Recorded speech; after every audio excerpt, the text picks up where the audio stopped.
What's good? Shout out to all the real sports fans, real boxing fans, Something Spectacular Sports. Look. You see the picture right there, man. Shout out the boxing scene. Errol Spence put some photos out. And, one thing about Errol Spence, he's always going to be compared to how he was looking when he had Bluray and how he looks now. We all know that Bluray is not in his corner. He wasn't in his corner for the Garcia fight, and he's not in his corner for the Sean Porter fight.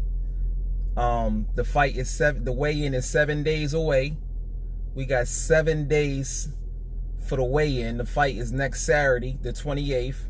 And I'm curious to see if him not rocking with Bluray is really going to affect his game. Because from the looks of it, I mean, not too long ago, he was, definitely overweight. So it looks like he cut weight pretty fast. But looking at him, I know he still got some more weight to cut. Maybe because I know the WBC does a 1 week weigh-in. But for some reason, it hasn't been noticed. Usually they have a 30-day weigh-in where they have to weigh in. I didn't see nothing about that in the public. And I didn't see, well, we'll see today because this is a week away. If they got their 7-day weigh-in, you got to be a certain percentage over. So maybe he's probably like 157. So he got 10 pounds to lose, which will make him look more cut. But I'm curious to see, is it going to drain him? Because listening to him on a press release conference, he sound a little drained, like, yeah. And homeboy, on the other hand, Sean Porter sound more energized. He sound like he had more energy. So maybe Sean Porter is not having as much of a bad time making weight than Errol Spence this time, because from what K Porter was saying, they was training way before it was announced. That's when Kenny Porter was like, yo, we sign a contract, Earl, sign a contract.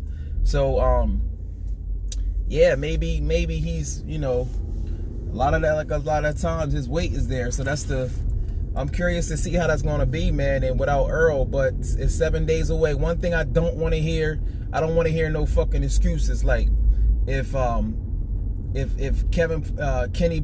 Earl stopped Sean, I don't want to hear no Kenny Porter excuses about no injuries or no bullshit. Or if Earl win and don't knock out Sean, I don't want to hear no injury excuses or no excuses. You know what I'm saying? Just keep it straight 100. You know what I mean? But it's going to be the different variables in the boxing is what makes it real unique, because if he is having problems making weight, then that does affect your energy. And if homeboy jumps straight on him, because Earl is not he doesn't come out fast. He's real calculated. He worked behind the jab. I'm curious to see from the bell one, if Sean Porter just go right at him and don't give him a chance to warm up, what's going to happen? He's going to have to make an adjustment real quick, especially if Sean Porter is in dog shape. Of course, I was looking at Larry Wade on Fight Hype. Shout out to Fight Hype. His coach, his strength and conditioning coach, and he was talking about him being in tip-top shape. I think Larry Wade also works with Caleb Plant, and I think he does something with UNLV. So, I mean, and I was looking at the drills, but I don't want to hear no excuses, yo. No excuses. We 7 days away.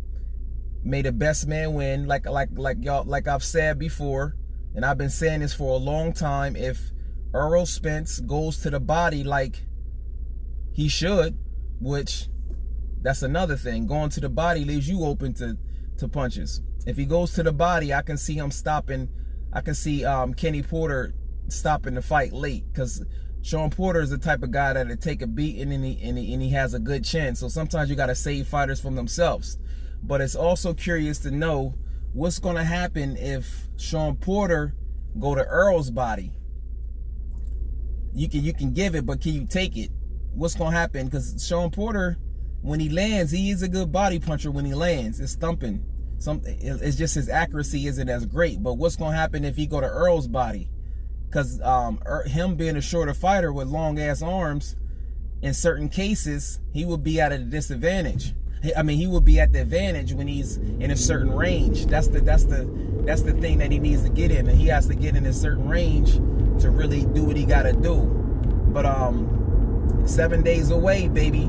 7 days away, no excuses. Earl said he gonna stop him, and now let's see if he gonna stop him. I think he can stop him, but But at the same time, I want to know how Errol going to fight effectively going backwards. Effectively, because just because you can fight going backwards, that don't mean that it's your most effective way. Just like Sean Porter, he can box a little bit, but it's not too effective like that. But maybe he got better in this camp. We don't know, because like I said, I'll be the first one if he happen to win, or if it's a close fight. I'll be happy to give Sean Porter his props, because he has fought all the top fighters at welterweight.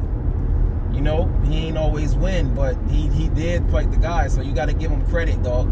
You know what I'm saying? But go ahead and leave a comment, man. It's your boy. Make sure you subscribe. This is for the real boxing, real sports fans. You know what I mean? I'm out of here. Peace.